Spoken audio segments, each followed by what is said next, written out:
Hello, can you hear me? I think I'm ready. Yes, we can hear you. Is there anybody there? Yes. Yeah, we can hear you. Okay. All right, okay, I got the chat window up. I'm sorry I'm late. I spilled a cup of coffee on my desk. So I had to clean up a spilled cup of coffee in it, that kept me a couple minutes late. Let me pull up more windows.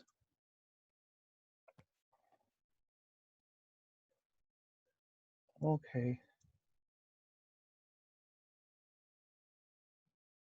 All right, you do hear me, right? Now, I don't hear anybody. Oh, I got my speaker muted.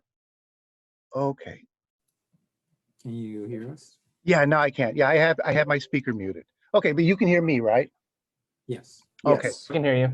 Okay, great. Thanks. All right. Let me think. If I got everything set up now.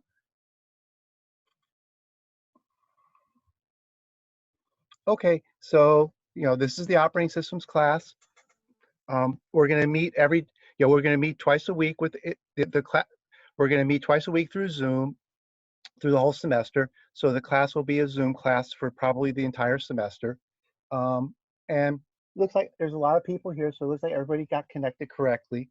Okay. So I put up links through Brightspace and the course website.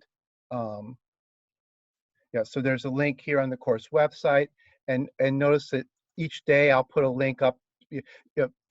For the course website is going to be the main source of information for this course. I use the course website much more than I use Brightspace.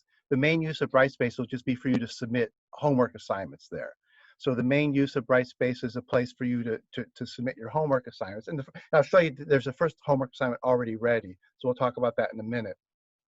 So on the course website, there's a link to it on Brightspace. Here's the syllabus for the course. The textbook for the course is an open source free textbook. So this is the website for the course. Here's where the chapters of the book are. Okay, so this is really the first chapter of the book. This is the first. There's a couple of introductory chapters. This is the first chapter of the book. We're going to start talking about C for a while.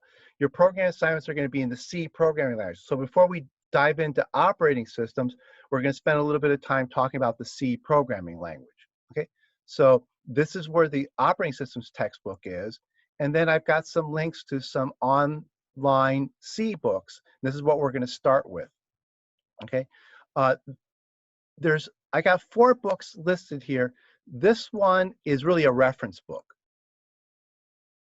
Okay, this one is a very good reference book on C. It's not a book that you would necessarily read from cover to cover if you bought it, but it's a good reference book. It's a little bit better than just Stack Overflow kind of a reference book. It actually is pretty good about explaining things, but it's not a book that, it's really good more or less like if you just want to look up arrays or if you want to look up files. It's a good book for looking things up in. And then there's a few books here that are really nice. Notice a C primer for Java programmers, C for Java programmers. A whole bunch of people have written introductory C books for Java programmers to try to help you transition from Java to C. And they're pretty short books. Like this one, well, it's a PDF document. It's only 26 pages, okay? This one is 90 pages, okay? And this third one is the one I like the most, but you have to pay 99 cents for it. It's actually a very nice book, and it costs 99 cents. So if you're interested, I think it does a really good job of explaining C by comparing it to Java. Pretty much, it explains ideas in C by saying this is how you would have done it in Java, and here's how you do it in C. Okay, so those are nice short books. In each one of them, again, if you're interested in a particular topic, like how to do files or how to do input and output or how to do arrays or how to do functions, usually you would just look up one thing in these books. They're not so much books to read as books to look up how to do one thing, okay? And what we're going to do is we're going to look at a bunch of example code in C. So we'll mostly learn C by absorbing example programs written in C. Like, we're not going to teach, you know how to program, And so now it's just a matter of learning some of the details of the C programming language, because it's a bit of a messy language. It's a little bit trickier to use than certainly than a language like Java. Okay, so so all the books that we need are going to be online. Okay, and oh, here's another thing about the syllabus. There's going to be a bunch of programming exercises. There'll be about 5 programming assignments, of course, across the semester. So it'll be that's 60% of your grade. There's going to be 2 exams, 2 midterm exams, one at the middle of the semester and one at the end of the semester. I call them midterm exams because the second exam is just going to be about the second half of the semester, even though it's going to be during final exam week. The second exam will be about what we do after the first exam. So the first exam will be about what we cover in the first half of the semester, and the second exam will be about the second half of the semester. Okay, so this is how your grade is going to be determined. Here's the tentative date for the midterm exam, the first one. If anything goes wrong, if we need to, well, I may have, if there's any kind of weirdness, we might have to delay the exam, but I put that as a tentative date. Hopefully we'll be able to have the exam then. That's about the middle of the semester. Okay, I think that's the week before spring break. If I remember right, I think that's the week before spring break. Okay, all right. Programming assignments, you can do them with a partner if you want. Okay, if you want to work with somebody, you can work with somebody in this class. You 2 people, but that means only 2 people. It's still the same as most classes. You're not supposed to share work with other people. You don't copy other people's program. So 2 people can work together on a program. Okay, but each group of 2 people should work on their own and do their own work. Okay. You'll submit it's explained here that you'll submit your homework on Brightspace. When you have a partner, I still want both partners to submit the homework on Brightspace. Otherwise, grading's a nightmare. So even if you work with a partner, you'll put both of your names on the homework assignment, but you'll each submit the homework assignment. That way, there is a place in Brightspace to put your grade. If you don't submit the homework on Brightspace, if only one of you submit the homework, then there isn't a place for each of you to get a grade. So it works, the bookkeeping is going to be a lot easier if both of you, if you work with a partner, that both people submit the homework assignment up to Brightspace. Okay? All right. So the homework assignments are on this page of the website. Okay. There's instructions on turning in your homework assignment here. When you're ready to turn in your homework assignment, please read these carefully. You'll submit zip files on Brightspace. So read the instructions on how to submit a homework assignment when you're ready to submit one. And in a minute, we'll talk about the first program assignment. There's the first program assignment up there, and it's due 2 weeks from today. Okay, so the first program assignment is going to be due in 2 weeks, and we'll start talking about it in a little while. Okay, so in the homework assignment, what it boils down to is there's a page describing the homework assignment, and we'll see in a minute there's a zip file you download that has more information about how you get started with the program assignment. Okay, so now, so the course website is the syllabus and the programming assignments, and the other page on the course website is a page that describes what we're doing each day. This is where you get reading assignments from and download example source code. Like today we're going to look at some example source code, this zip file here. Okay, so this is the page where all the resources for the course are going to be put up. When there's a homework assignment, I'll announce it here. Reading assignments, I'll announce them here. Example code that we look at, I'll put here. Okay, so this will be the place where you get things from. Okay, now there's another reading assignment here on C. This is another book on C that recently disappeared from the internet, so I put it up on my website. So that's not why it's in the syllabus, but it's a nice book on C. Here's the whole book as one PDF file, and then here's chapter 1. Okay, so here's a chapter that's a nice introduction to C. If you've never worked with C at all, the book is a little bit old. It was written in the early 90s, but almost every book on C was written in the 90s. Nobody writes books on C anymore. If you look at this book, you'll see that it's from 1993. Okay, and the vast majority of books that are available on C were written a long time ago. It's still a ubiquitously used language, but people don't really write books about it anymore because the language doesn't change very much. So the descriptions of it from the 90s are pretty much what you need. Okay, so this chapter is an introduction to C, and then this chapter is a little bit about basic concepts in C. Okay, so read these the idea is read these to make yourself feel comfortable with C. Like I think you should read the first few pages of each chapter. Probably you don't need to read like this chapter. You don't need to read 60 pages of it. You know, but if you read the first 10 pages of it, you'll get a good sense of what it give you a refresher of the ideas that you've had a little bit of C in the CS 124 class, which was C and C++. And we're going to definitely go deeper into the language than you had in that class there. But for now, these will give you just a good little introduction, get your mind back into thinking about C. And mostly, like I said before, mostly we're going to learn C by looking at example code. So you look at example code, but if you have questions about the example, you might, reading these might help you understand the examples a little bit better. Okay, so mostly we'll learn C by looking at source code. Okay, so that's another resource on C. This is not a reference book. I mean, I told you like one of the books from the syllabus is very much like a reference book. Okay, this one's very much not like a reference book. It was really meant to be a first course in C. So they're very different. This book really explains things. This book more or less summarizes things.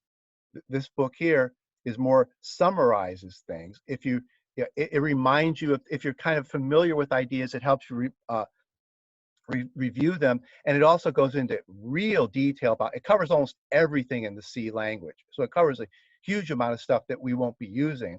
So this is a good overview of everything about C, and this is a good book that teaches you C. It teaches you programming. It's actually meant to be a book that teaches programming. Okay, so eventually,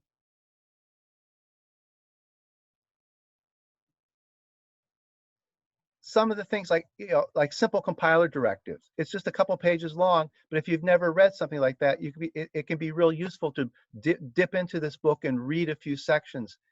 Like making decision with branches is just about if statements. There's probably nothing really useful for you there, but compiler directives is something that you probably don't know about. Okay. And so there's little things in here that if you dip into the book, as we go along and we talk about different things, you'll find things in here that can help explain them for you. Okay, so there's some more resources in reading and examples. Okay, all right. So the course website has the syllabus, the daily reading assignments. This is the page you'll check before class each day or after class. Oh, and see this link, this is the link to the Zoom meeting.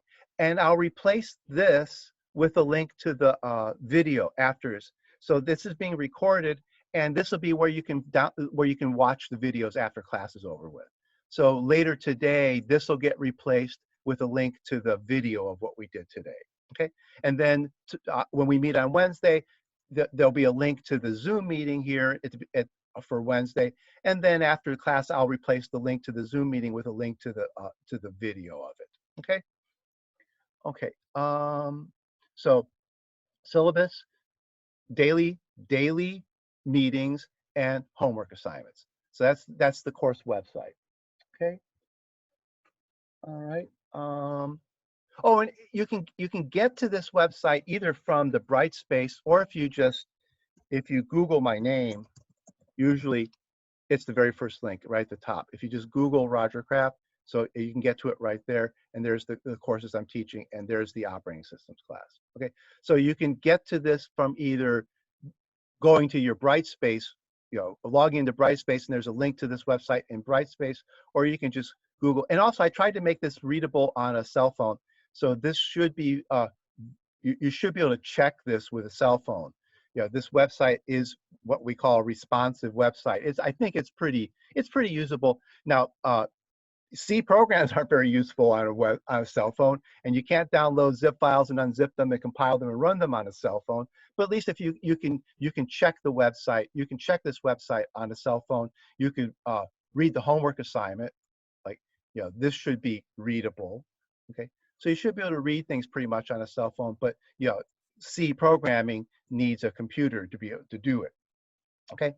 Now, this class is about operating systems, and we're going to learn really two things: how operating systems work, but also how do you program an operating system. We're going to write C code specifically to talk to the operating system, to get the operating system to do things for us. Okay. So the homework assignments are all going to be writing C code to interface with the operating system at a kind of low level. Okay, what we sometimes call systems programming. Okay, so this is the kind of programming that drives the back end of the world. This is the kind of programming that's useful for servers and lower level programs. Okay, yeah, it's not the coding of user apps on a web page.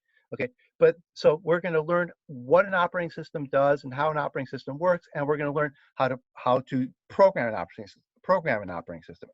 And all operating systems are programmed in C, and we're going to program the Windows operating system.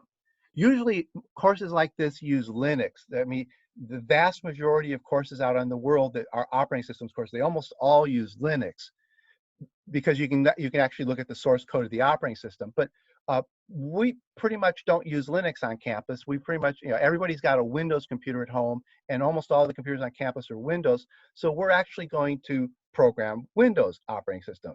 There's unfortunately a lot less information about programming Windows than there is about programming Linux.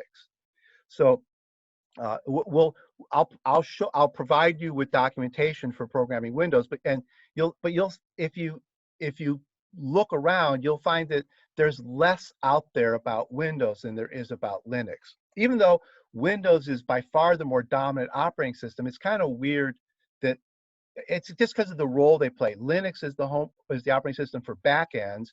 Windows is the operating system for mostly desktops and things like that.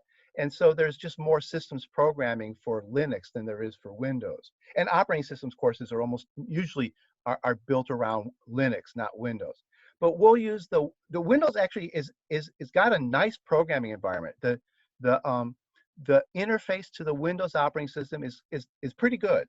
It's as good as the Linux one, very different than Linux is. Windows has a very different interface to its operating system, to the innards of the operating system, than Linux has an interface to the innards of the operating system. But Windows is a good one to learn.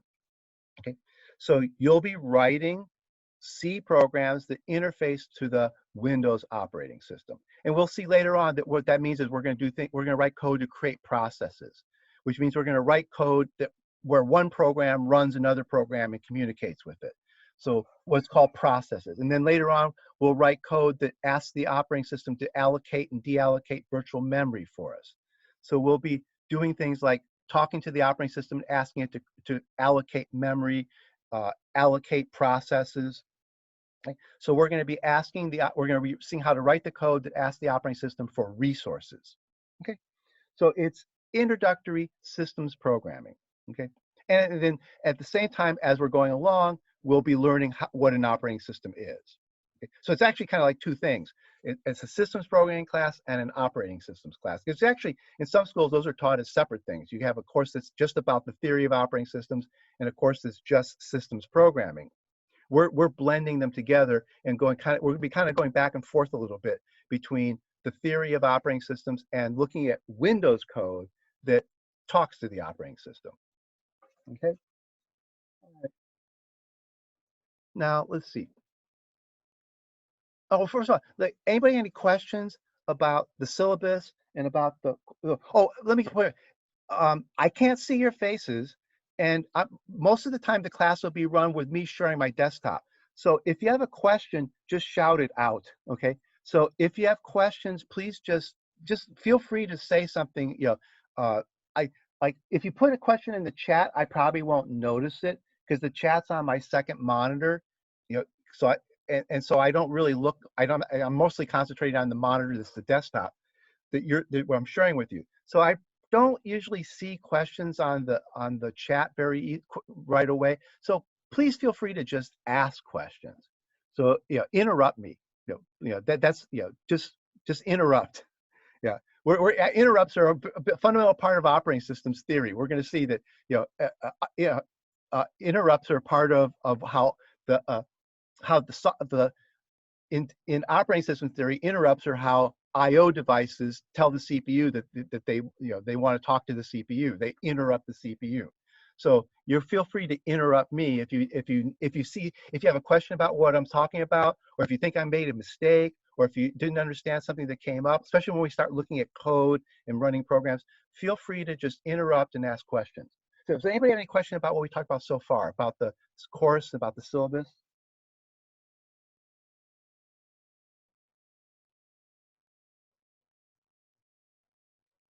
Anything? Okay. Okay. Now, when you write C programs, you need a C compiler. Okay. So see this zip file here, cs302.zip. That's a C compiler that I put together to make it easy to work with this class. Okay. So now just click on that and download it. Okay. So I've downloaded that to my desktop. Okay. So that's this zip file here. And unzip it.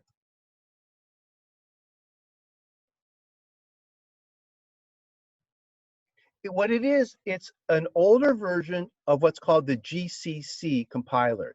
The GCC compiler is the compiler that's standard in Linux, but this is a version of the GCC compiler that runs on Windows. It's got a name, it's called MinGW, M-I-N-G-W, and it's the name is bizarre. It stands for Minimal GCC for Windows, MinGW. And there's nothing minimal about it, but when it was initially created 20 years ago, it was initially a subset of C. So they called it a minimal C compiler, but it's now the complete GCC. There's nothing minimal about it, but it still carries that legacy name of Minimal GCC for Windows. Okay, so it's not Visual Studio. And the reason it's not Visual Studio is because Visual Studio is a monster of a program. This is actually kind of small. Okay? It's almost finished unzipping. What you'll do is download the zip file, unzip it, and then copy the zip file after it's been unzipped to your C drive. Okay, almost done. Okay, so here's what's in it. Here's the compiler. See, MinGW32. So it's the 32-bit version of the minimal. The min stands for minimal. The G stands for GCC, which is the name of the compiler, and the W stands for it's a Windows compiler. It's a Windows version of GCC. And 32 bits means it's the older 32-bit version of the compiler. It's a lot easier for us in this class to work with the older 32-bit compiler than to work with the newer 64-bit compilers. So this is just a little bit easier to work with. Okay, so that's the compiler. This is the compiler. It's pretty much, somebody took the compiler from Linux and made some minor changes to it, and now it becomes a Windows compiler. Okay, and then I added to it an editor. See this thing here? This thing here is called Programmer's Notepad. It's an old editor that I stuck it in there to make it easier for you to work with this compiler. Well, actually, it won't work until you move it to the C folder. Okay, so this thing has to be moved from wherever you unzip it. It needs to be cut and pasted on your C drive. Now I already have it on mine, so I'm not going to move it. So see, I already have it there. Okay, so you have to cut and paste it to your C drive. Okay, now I already have it there, so I don't need this or this. Professor, can you run it off like a flash drive? No, you can, but you have to make a couple minor changes to it. So the answer is yes, but you need to make a couple little minor changes to do that. Okay, so right now the way it works is this is a shortcut to an editor that's in this folder here. Okay, and actually I think about if you want to run it off of a flash drive, there's a couple little changes you have to make. I'll show you in a minute what needs to be changed. But there's the editor, okay, and this is just a shortcut to it, just to make it easier. So Okay, so there's the editor. What I did, see, this editor has tools in it. And I'll open a C file in a minute. And what this is it just lets you call the compiler. This acts as a small IDE. Okay, so this is just a simple little IDE. So now if you have a C IDE on your computer already, you can use anything you want. It's got to be a Windows compiler. So if you have Visual Studio, you can use Visual Studio. If you have, what's the one from NetBeans? I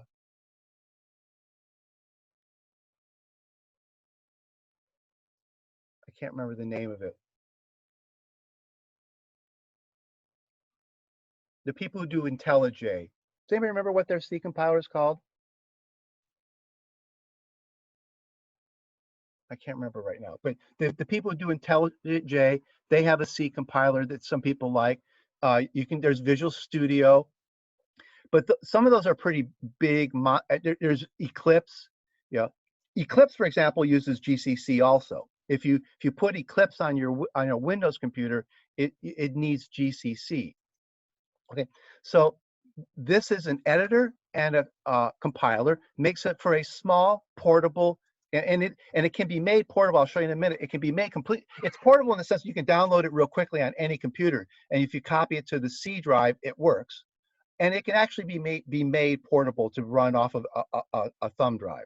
Okay, but it's a little bit clunky because of a shortcoming in the Windows operating system. Windows is not very friendly to a lot of things. Okay, now, so there's this is going to be the fallback development environment for this class. When I'm grading your homework assignment, this is the system I'll use for grading your homework assignment. Okay, so this is the system that your code should work in. Now, C programs tend to work pretty much with any compiler. If your program works with one C compiler, it's probably going to work with any other C compiler. But this is the system that I'll use for checking your assignment when I grade them. So if you don't have a C compiler on your computer, download this one. If you do have a C compiler on your computer, I suggest you download this one anyway. It's a nice little system. One thing that I like about this is that it's compact, it's small. You can actually learn how this C compiler is put together. The whole thing is, it's 230 megabytes. That may not seem small, but that's compared to Visual Studio, which is many, many gigabytes of stuff. And it's very hard to figure out how Visual Studio is put together. It's a fairly complex thing. This is actually fairly straightforward. The whole compiler is sitting right here. And over the course of the semester, we'll learn a little bit about how this compiler is put together. How does the compiler actually work? For example, the compiler is really that guy right there. That program is the compiler. Okay, and there's a bunch of other tools in here that work with the compiler, but there is the compiler. Okay,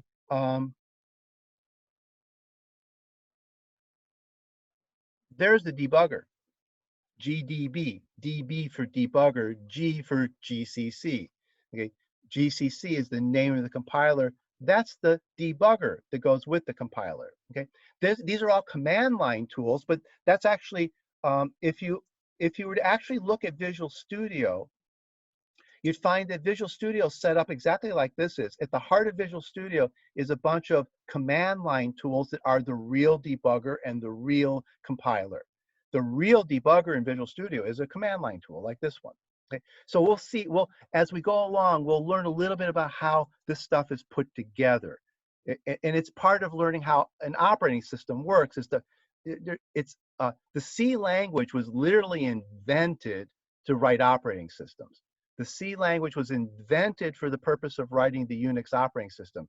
So there's a real tight connection between the design of the Linux operating system and the design of the C language. And Windows carries a lot of that same connection.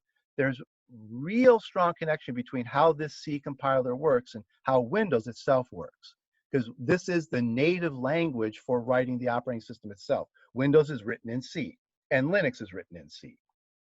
Okay, all right. So even if you have some IDE that you like to use, which feel free to, if you have an IDE you like to use, you certainly can. I still suggest you download this and put it on your computer, because it's just kind of nice to have a small version of a compiler that you can experiment with. We'll learn how to experiment with this compiler as we go along. Okay. All right, so now see, I put a shortcut on my desktop to that editor that's inside the compiler. So what's convenient to do is once you've got this on your hard drive, see, I made a copy of that shortcut on my desktop, so I can just open up this little IDE just for my desktop. Okay, all right. So that's a convenient way to use it, is once you've got the IDE on your C drive, create a shortcut to wherever you want to work on, in a folder or on your desktop. Just put a shortcut to the editor on your wherever you want it to be. Okay. Now, okay, let me download 2 zip files. There's a homework assignment, and every homework assignment comes with a zip file that describes the homework assignment and has starter code in it. So download this zip file, unzip it.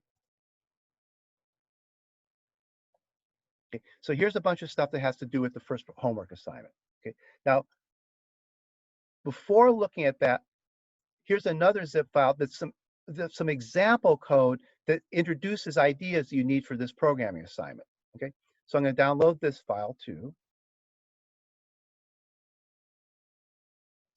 Okay, so to get started, you need to download 3 zip files. You need to download the compiler zip file, this example zip file, and the homework zip file. So download those 3, and that'll be what you need to get started. Okay, so here's the voice.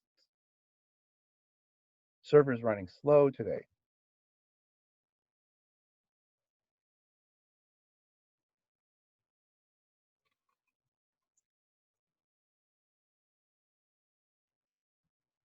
Boy, that's taking a lot. I don't know if that's my home network connection or if the server on campus is running slow.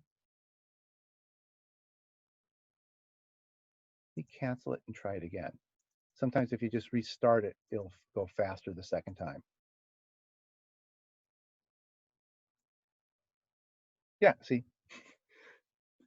something just bogged it down. It's weird about internet connections. They're like that. When they bog down, rather than waiting, it's usually better just to kill it, to cancel it, and just do it over again.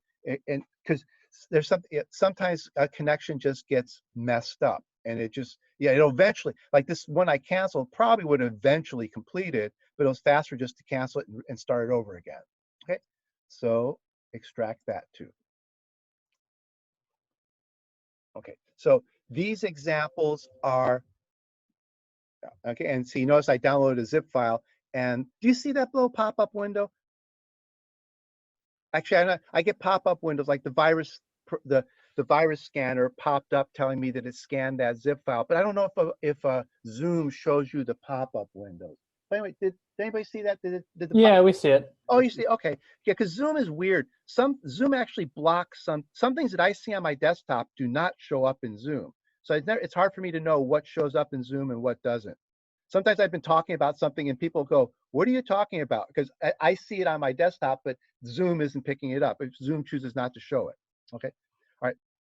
All right. So, okay. Now, you don't need the zip files after you've unzipped them.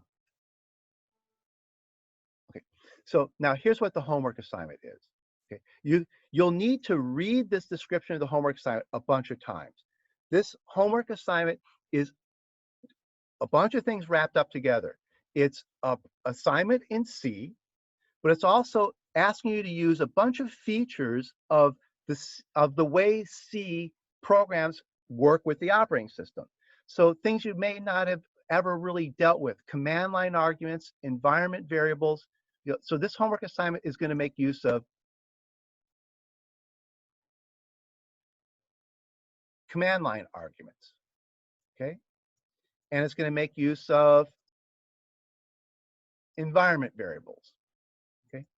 And it's going to make use of the command line itself, okay? So we're going to make a lot of use of the Windows command line. Systems programming is not GUI programming. It's like it is the exact opposite of GUI programming. Everything is going to happen with command lines and command prompts. Okay, so this homework assignment is going to introduce you to a bunch of ideas that are not hard ideas, but that they're maybe new to you.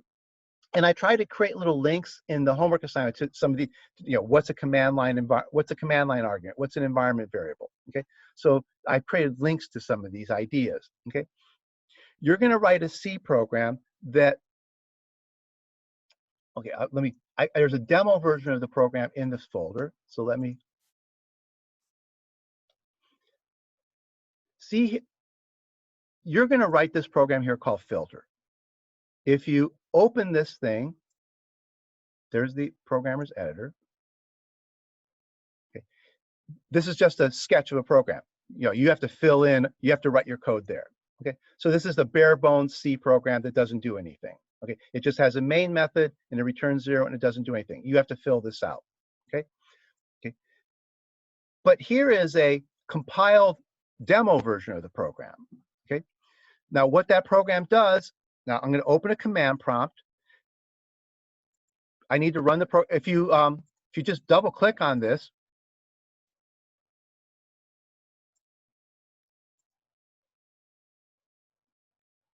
it pops up a window. Okay, now what it's doing is it's waiting for me to type numbers. Okay, so I can double click on this program and it'll run, and it's waiting for me to type in numbers. So if I type in the number 12, okay, if I type in the number 13, it just seems to be outputting the numbers I give it. But what it's really doing is if I type in a bunch of numbers, it's putting them in a table. It's organizing numbers into columns. Okay, like right now, it's putting the numbers in 3 columns. See how it's putting the numbers into columns. So I give it a bunch of numbers and it prints out the numbers in columns. Okay. Now, if I write, the program is reading from the keyboard. I'm going to type, you can't see me do this, but I'm going to type Control Z. You can see it on the window and hit enter. See the program quit. Control Z was the way of saying I'm done. This is a little trick for command.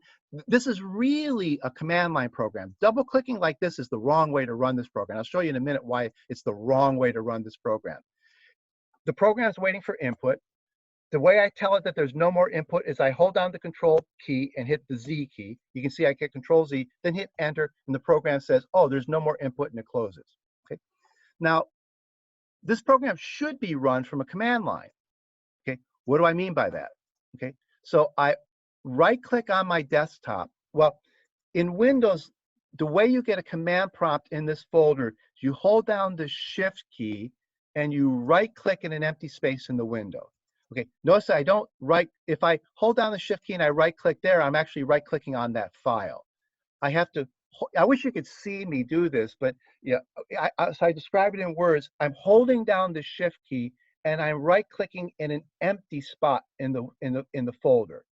And I get this pop-up window that says open command window here. There. See, now I've got a command prompt, and the command prompt is at this folder. See how that folder,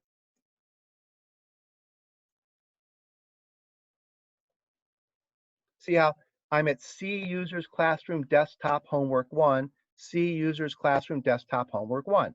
This command prompt is in this folder. So if I type dir at the command prompt, I get a list of all the files that are in this folder. Okay. Okay. So I'm going to be using the command prompt to talk to Windows. Rather than using the GUI to talk to Windows, in this class, we're going to make use of the command prompt to talk to Windows. The starting point is almost always going to be to open a command prompt in a folder. Okay. Again, you hold down the Shift key and you right-click in an empty spot in the folder, and then you get open command window here. Okay. Now, some of your computers will say open PowerShell window here. If you open PowerShell window here, you get a different command prompt. Windows has 2 different command prompts, PowerShell and what's called CMD. We're going to use CMD. Okay. CMD has a lot of connections with the Linux command prompt. It works a lot like the Linux command prompt. PowerShell is really different. So we're not going to use PowerShell. Now, if you open PowerShell, if you type CMD and hit enter, now you're running the CMD. This guy now is equivalent to this one over here. Even though it's colored blue, since I'm running CMD in a PowerShell window, it says PowerShell up here, but it really is CMD. Okay. So if I type dir, I'm now running CMD in this window, just like this one here is. Okay. Right. This is going to be a common thing for this class. We're going to make use of the command line. The command line is the way to talk to an operating system at a lower level that's really useful when it comes time to do systems kind of programming and C programming. Okay. All right. So, okay, I'm going to close the PowerShell version. Like on your computer at home, when you hold down the shift key and you right click, you could get either open command window here or open PowerShell window here. If you do get if you only have the open PowerShell window here, it doesn't matter. You just, when it opens, type CMD, and now you got the CMD. Okay, you've converted from PowerShell to CMD. They work in different ways. They're not the same thing. They're two different command prompts. Okay, and CMD is a lot like Linux's Bash shell. There's a lot of things in common. PowerShell's really different. Okay, so PowerShell is not the right thing to use for this class. CMD is the better thing to use here. Okay, all right. So I'm going to close this one and stick with this one here. Oh, if you don't get open command window here and you want it, I can tell you how to get it later on. You can add it to your right click. You can, in fact, I don't even have to hold down the shift key on my computer. Like right now, I'm just right clicking. And see, I have open command window here. I don't even need to hold down the shift key on my computer because I set mine up to so that I can just right click on an open spot and I can open a command window here. Okay, so that's a little thing you can add to Windows so that you don't have to even hold down the shift key. So if I hold down the shift key and I right click, then I get both open command window here and open PowerShell window here. Okay, and actually notice I also have open Linux shell here. If I want to, I can work with Linux in Windows. Okay, so I can open up a Bash shell too. That's something you can also add to a Windows computer if you want to. That's called Windows Subsystem for Linux. We won't use it. Every once in a while, I might kind of play around with it in class to show you something, but it lets me do Linux stuff on a Windows computer, but only command line Linux stuff. Again, the Windows lets you run Linux command line things in Windows, but not Linux GUI stuff. Okay, so on my machine, see, I can right click here and I can open command window here, or I can open a command window, a PowerShell window, or a Linux shell. Okay. The one you really need for this class is just the CMD. Okay, all right. Now, see this filter program? Remember I said you could double click on it and run it. Okay, but that's not the good way to run it. The better way to run it is to open a command window and type filter. It's a command. So now the program is running. Okay. So, and when I'm done, I type Control Z to tell it that there's no more input. Now here's why it's nice. Here's why it's better to run this program on a command prompt. Notice that the program was taking the numbers and putting them into 3 columns. If I want to put them in 4 columns, I type filter and I put what's called a command line argument on the command line. Okay. Now if I give it a bunch of numbers, it's in 4 columns. This will put it in 2 columns. Okay. Now you can't do that by double clicking. See, when you double click this program, you can't give it a command line argument, but it's a command line program. It was designed to take command line arguments. So when you double click it, you get the same thing as if you just if you just did this with no command line argument. You get what we call the default value for the command line argument. Okay. And when you write your version of this filter program, you're going to see exactly where all this comes from. That's what when you read the description of the program, read the description of the assignment, it'll explain to you that you have to implement these command line arguments. You have to make your version of the program act like this demo version. Okay. Now, if I just run the program by double clicking, I cannot give it a command line argument. Okay. Now, here's another thing I can do. Notice how these numbers were written with a bunch of decimal places.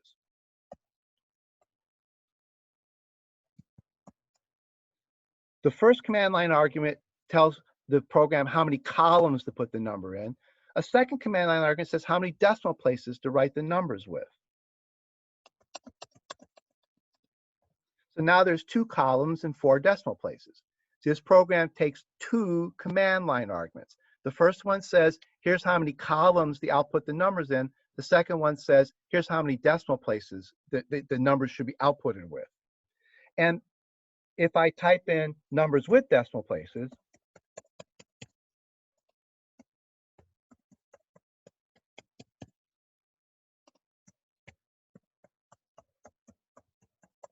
these numbers get rounded to 4 decimal places. Okay, so the program is reading from the keyboard and it's outputting the numbers in columns. The first command line argument says how many columns. The second command line argument says how many decimal places to put into the numbers. Okay, all right. Now, typing numbers is tedious. Okay, see, there's another program in this folder called source.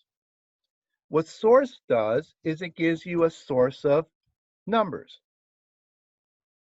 See, every time you run source, it randomly generates a whole bunch of numbers. Okay. Now, the idea is this is a source of numbers. Filter takes those numbers and filters them into nice table. Okay. How can I take the output from this program and make it input to filter? Source produces a bunch of numbers. Filter reads a bunch of numbers and formats them. On the command line, you can, let me just show you something quick. What if you just double click this program?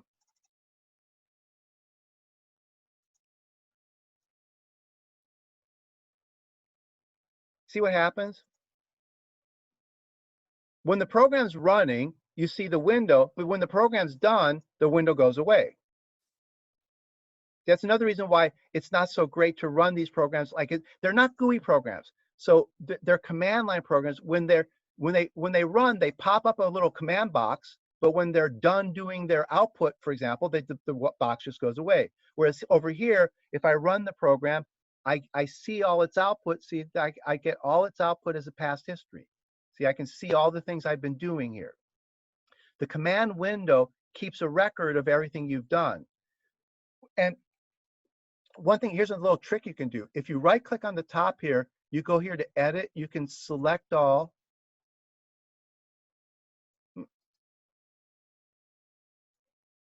And you can copy and paste what's in this command window. Then after you select it, you can say copy it. You have to do it twice. You have to right click on the top and say edit, select all. It's not doing it for some reason. And then you have to right click again and say copy it. And then you can paste it into something else. Okay, so this keeps a record of everything you've typed in the command window. When you double click on these programs, their outputs, like here, whatever it does, when I'm done, it disappears. When I double click on this thing, when it's done, it disappears. So these programs really should be run in a command prompt. Okay. Now, down here, I have source, which produces numbers, filter, which reads numbers. If I put a vertical bar, this is a pipe, this tells the Windows operating system to run this program, but send his output to his input. See? What happened there was this generated a bunch of numbers randomly in a very messy way, and filter organized them. Now, if I want there to be 4 columns, there's my output in 4 columns. If I want there to be 10 columns, there's my output in 10 columns. But the 10 columns don't really fit very well. Now, there's 10 columns with 1 decimal place. Okay, there's 1, 2, 3, 4, 5, 6, 7, 8, 9, 10 columns with 1 decimal place. The source program spit out numbers with 13 decimal places. filter read all the output of source, gathered it together in a way that you'll have to do when you write your code, and organize it in nice little columns with 10 columns in 1 decimal place. And then if I want 2 decimal places, this is what it looks like with 2 decimal places. Okay. Notice that I cannot do this by double clicking. What I'm doing is I'm telling Windows to run 2 programs. I'm telling Windows run this program and run this program, but tie the output of this program to the input of this program, and also give this program a command line argument. Okay. The source program also takes command line arguments. If you give source a command line argument like 3, what that did is it produced 3 lines of output. You can't really tell that there's 3 lines of output there because it's all jumbled up. So watch this. The source takes its first command line says 3 lines of output. Then the second one says how many numbers to put on each line. So that says generate 3 lines of random output with 2 numbers per line. There's 2 numbers on the first line, there's 2 numbers on the second line, there's 2 numbers on the third line. Okay, there's another. See, there's 2 numbers on the first line, 2 numbers on the second line, 2 numbers on the third line, with random amount of space between them. Here's 4 numbers per line. 3 lines with 4 numbers. Okay, and then take that and filter it. Okay, now 3 lines with 4 numbers per line gave me 12 numbers, but I filtered them into 3 columns, so I ended up with 4 lines of output because there's 12 numbers there. If I filter it with 5 numbers per, this is now 5 columns, so there's 5 numbers on the first line, 5 numbers in the second line, and 2 numbers on the last line. There's 12 numbers because source is spitting out 3 lines with 4 numbers each. Okay, notice that what I'm doing here is I'm telling Windows, run source, run filter, tie the output of source to the input of filter, give source 2 arguments, give filter 1 argument. I can't do that with the GUI. Okay, I'm doing lower level kind of Windows programming here. I'm actually telling the operating system to do something at a lower level that can't be done with the GUI. I can't do this with the GUI. Okay.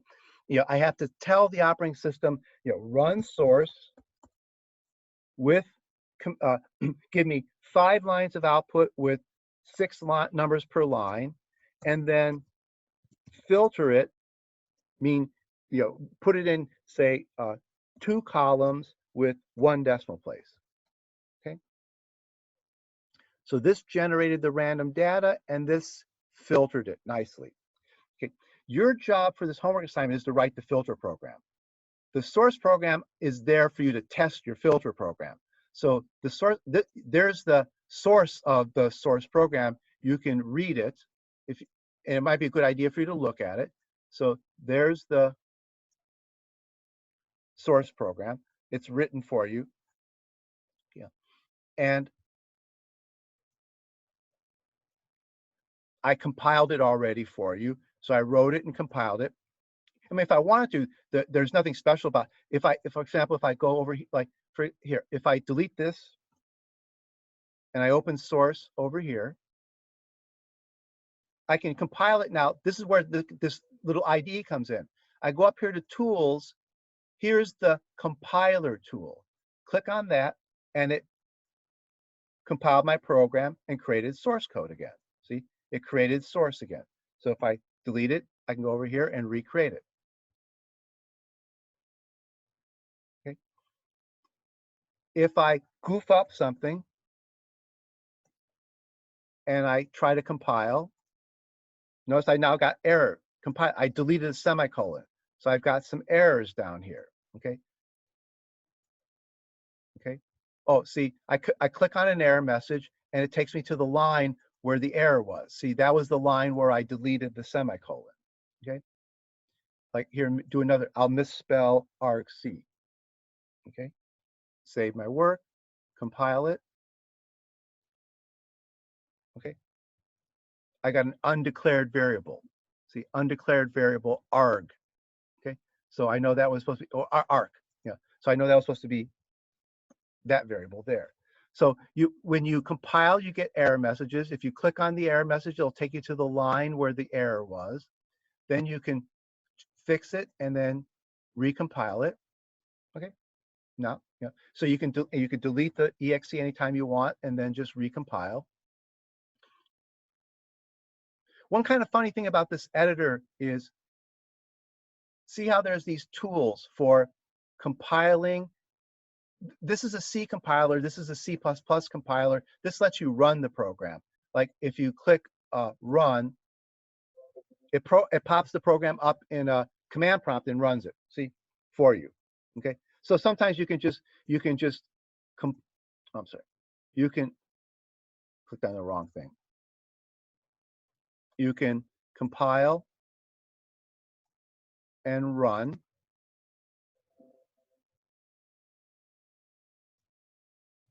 Okay. So the compiler will run programs for you, though that a lot of times, like I say, you should run these things in the command prompt. This is when you run it like this, it's just the same as if you double clicked on the exe. But here, see, this one says run with parameters. This lets you put a command line parameter. Okay. So now I'm actually running that program with a command line parameter. See, it ran 3 lines of output with 4 numbers per line. So unlike double clicking over here, in this editor, I can run my program with a command line argument.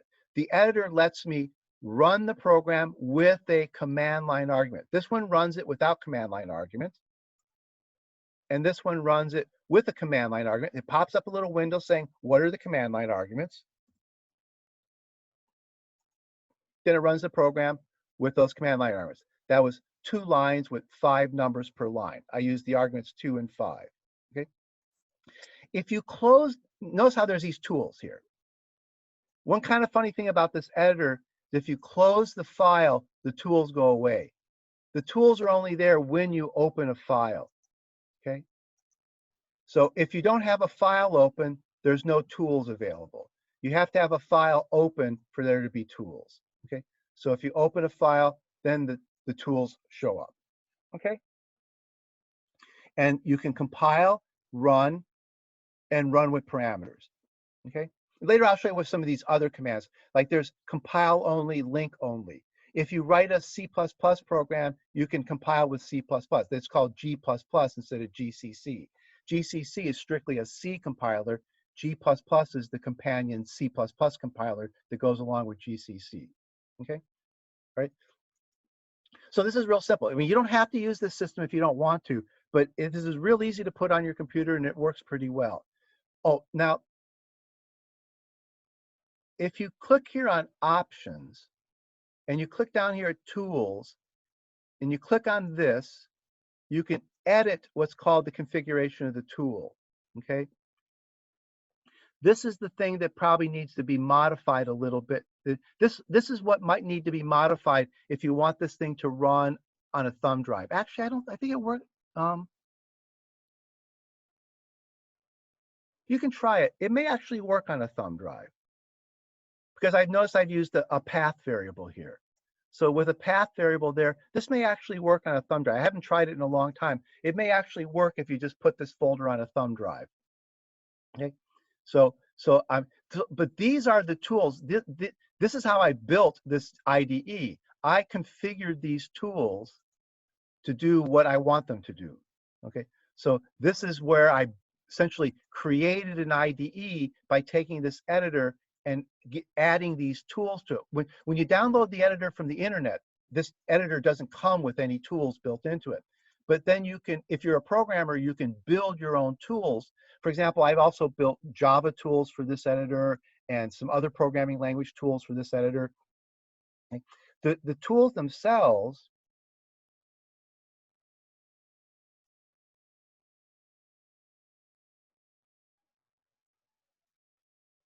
here's the editor.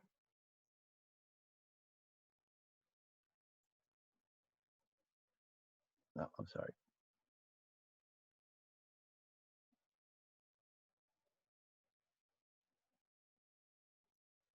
I'm trying to remember where the tools are.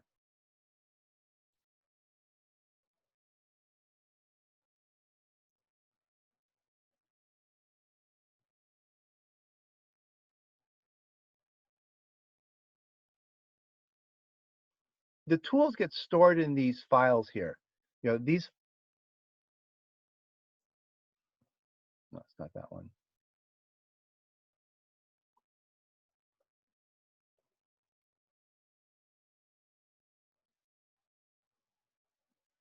No, I actually forgot now which, the actual tools, I forgot where they are stored in. They're in one of these, it's not clips.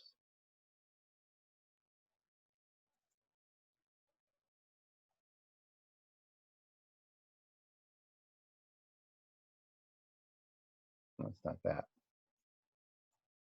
What you're doing when you manipulate that, when you go to this tools options and you edit these guys, you're editing one of those files that's in that folder. So the things you do here are saved in the inside the editor. Okay. Let me show you another little trick you can do with this thing.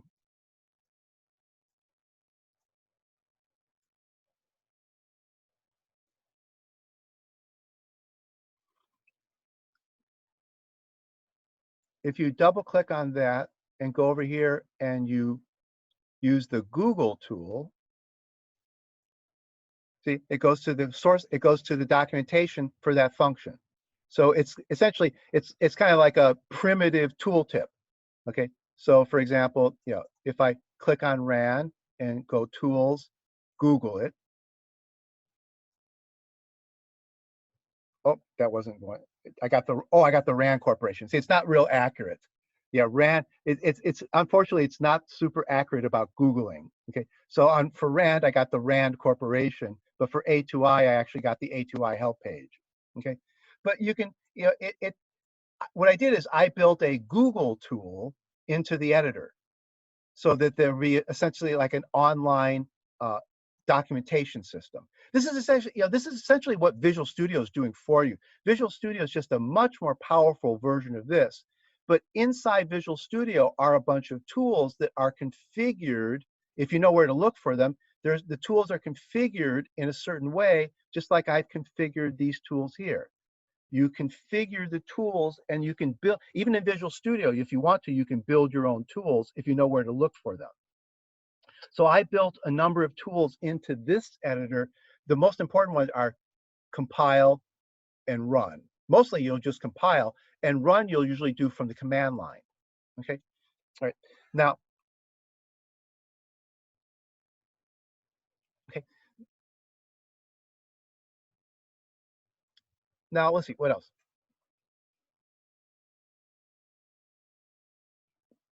Notice how over here I'm using the command line interface to run my program and tell the operating system what to do. Like here, I told the operating system to run source, run filter, take the output of source, make it the input of filter, give source those two parameters, and give filter those two parameters. Okay, so this is like a little one-line program. It's telling the operating system to do something. If I want, I can take that and put it in a real program. Like, okay, see this thing here, this file that says testfilter.cmd. CMD stands for commands. Okay, what this is a file where the commands that I normally type over here are in a file, and then I can execute them from the file. So for example, let me create my own, let me create another command line. So here I'm going to create a new file.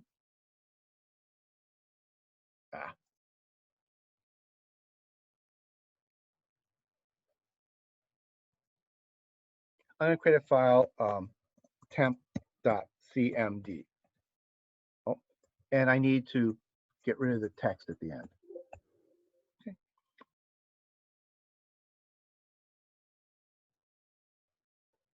I'm going to put some commands in here. So I'm going to say run source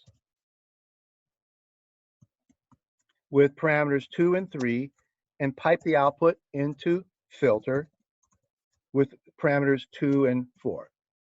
And then do it again, source with parameters 1 and 4, and pipe that into filter with no parameters. And then run source and give me 10 lines of output with one number each. Okay. Now I've written a little program here. If I double click on it, well, see now, if I double click on it, the program ran. But what's wrong with double clicking on it?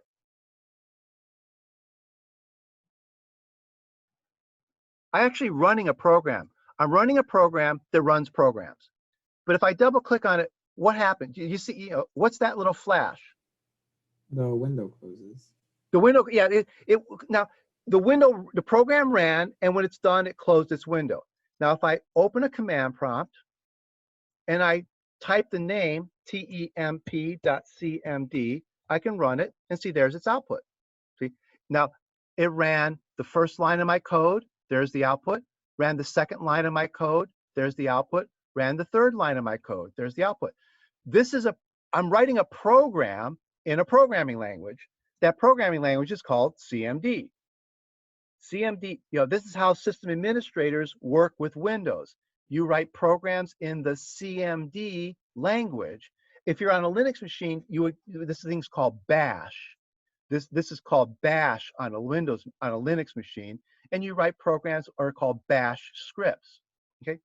Now, if I run it in a command window, I get to see its output. Okay.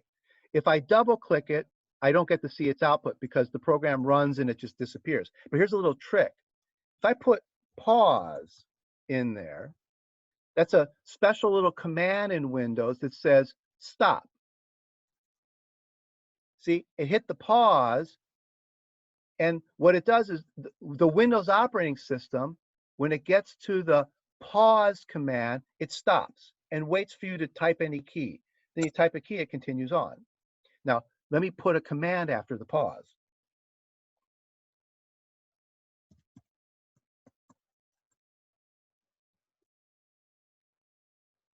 And put another pause.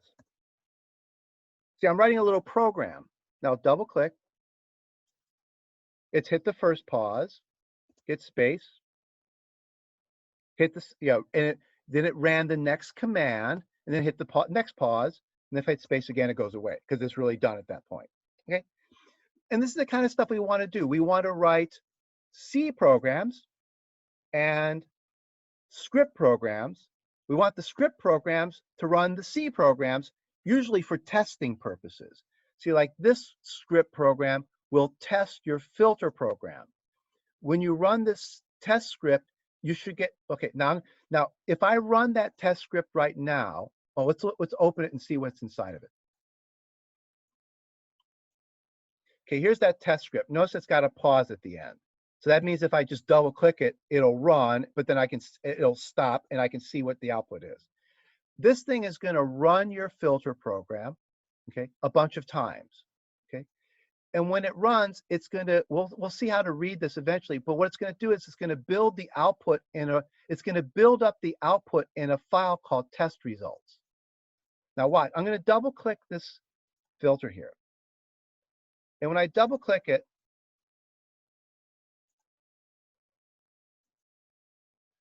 nothing, notice it ran, but there's nothing in this window. All the output was sent to this file here. See, there's a new file in this folder. Okay, this is a new file. When I ran this script created this new file. And this new file has got all the output from running this. So I ran this script by double clicking it. It ran and it created this output file. And this output file's got the results of running the test. When your filter program runs correctly, this output will look like this file here. The two outputs will look the same. Right now they do because it's really, I'm running the demo version. Right now when I run this program, I'm running the demo version. You'll eventually overwrite this demo version with your compiled version of this thing. Then when you run this program, you'll be testing your filter. Okay, So eventually, when you double click this test filter, you'll be running your version of filter, not my demo version of filter. Then your output should look like that file there. They should look the same. Okay? Okay. See, now if I delete this file here, if I run this test filter, see that file got put back there. Okay? We're playing with we're playing with several programming languages. We're writing C programs, writing shell scripts, what some people call command scripts or shell scripts, and the shell scripts run our C programs for us. Okay, and that's how we do testing. We do testing by having this is not the only way to test. Like here, I can always just open a command prompt and test my program. Yeah, I can always open a command prompt and just run filter and test it with inputs. Okay. So I can run my program by opening a command prompt and typing the name of the program, or I could write a script file that runs my program for me. Then I can just double click the script file and it'll run my program. The nice thing about this is it just saves you from typing a lot. Okay. Once you've got a good set of tests, once you've got what you think are a good set of test cases, you put them in a script file, then you can just double click the script file and you can run your test cases. Okay. You can reproduce your tests by just double clicking on the script file. Okay. Now, putting a pause in the script file is kind of nice, because putting a pause in there lets you double click on the script file. Without the pause, double clicking on the script file doesn't work very well. Without the pause, if you double click on the script file, I thought I deleted it. Oh, I deleted one of the pauses. Okay. See, without the pauses, you double click on the script file, you see it running, but then everything goes away. Okay. Okay. Actually, now let's see. We have reached the end of the time, right? We quit at 1:45, so we've reached the end of time. Okay. So what I've shown you today is the idea of the homework assignment. Okay. So your program, you have to write this filter program that reads numbers and puts them into columns. The details are described here. Okay. And on Wednesday, what we're going to do is we're going to look at this other folder, this folder here, homework examples, which are simple versions of, there's several examples in here that are much simpler than this example here. They do something very similar to what filter does, but they're simpler. So we'll look at written examples that do a lot what you have to do in filter, but they're much simpler. So they give you an idea of what kind of work what you have to do. In the meantime, what you need to do is read this over again. There's a lot of description in here. This is your real reading assignment. Remember at the beginning I told you there's this reading assignment of read these chapters from the C book. What your real reading assignment is to read this.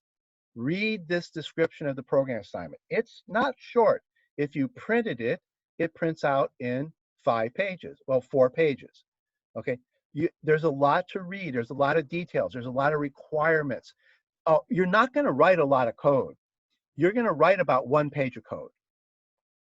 This filter program is not long. It does quite a few little things, but most of the things it does are just 1 or 2 lines of code. The whole filter program, when you're done, is about 1 screen full of code, about 50 lines of code, 50 or 60 lines of code. But there's a lot to read about. There's a lot to read to be able to do that. Okay, so make sure you read this description several times. Ask questions about it. If you have questions after you've read it, ask questions. Run the demo program. Read this, run the demo program, and then one last thing, let me show you. Here's something that's real important. This is where I give you a sense of how to write the program. Write it in steps, a first step, a second step, a third step, a fourth step. do not do this. Do not try to write the whole program at once. You'll fail. It's too complex. Even though there's not that many lines of code, it's unless you know good C programming already, it's too hard to write this thing at once. You do a first step, a second step, get the first step running, then get the second step running, then get the third step running, then get the fourth step running. Write the program in these steps, and then get the last step, and then you're done. Don't try to write filter.c from beginning to end and then debug it. It's a very unwise strategy. The better strategy is to build up a simplified version of the program, then add a feature to it, then add another feature to it, then add another feature to it until you've gotten all the features the program does. So read this and make sure you understand how this thing here tells you how to write the program in steps. You know, the first step is like 10 lines of code, but that's a good starting. You know, get that first step. Write about 10 lines of code to get that first step done. Okay, so we should quit now.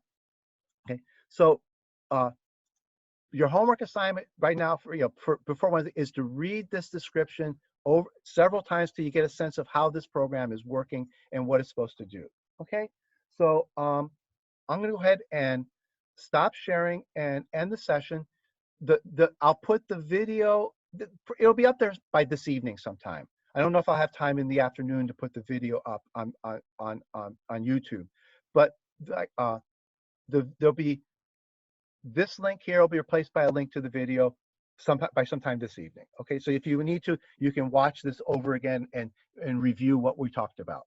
Okay, so anybody, any last question? Any question before we leave? Anybody have a last question?